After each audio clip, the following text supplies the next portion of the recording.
নমস্কাৰ ফ্ৰেণ্ডছ, এয়া আজি আমাৰ নতুন ধান বান্ধিব ওলাইছো আৰু এইফালে আছে মোৰ মেচিনটো আৰু মেচিনটোৰ বয়স এতিয়া 2.5 বছৰ হৈ গ'ল।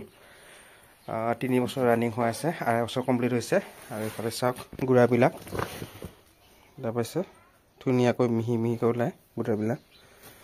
এয়া চাওক ধুনীয়া মিহিকৈ ওলাই আছে। তো বহুতে সুধিছে মোৰ মেচিনটোৰ কথা। তো মোৰ মেচিনটো ঠিকে আছে। এয়া চাওক খালি মাথো মানে এমচিবিটো এইখিনি জায়গাত আছিল। এমচিবিটো সেইটো মানে তাৰ পৰা মানে ইয়াত এটা যিটো মানে লক থাকে, লকটো ছিঙি গৈছে। মানে ইয়াত লকটো ছিঙি যায়, মানে এই ওপৰত লগাই দিছোঁ এতিয়া বৰ্তমান এনেদৰে।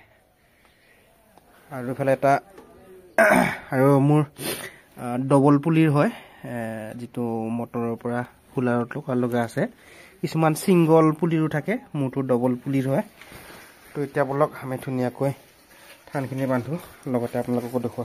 নতুন ধান দেই, এয়া মই ৰেডি কৰি লৈছোঁ। এফালে চাউল পৰিব, এইটো দি খুদি চাউল পৰে। বাকী এফালে যিখিনি এক্সট্ৰা ইয়াত লগত ফুচি আহে সেইখিনি ইফালে ওলাই বাহিৰ কৰি দিয়ে। বলক এতিয়া ধুনীয়াকৈ বান্ধো, ষ্টাৰ্ট দিওঁ। এয়া চাওক আমাৰ ধান মাৰি থকা হৈছে আৰু চাউলো চাওক ধুনীয়া ওলাইছে। এয়া চাওক চাউল, এটাও ধান নাই, ধুনীয়া হৈছে চাউলটো।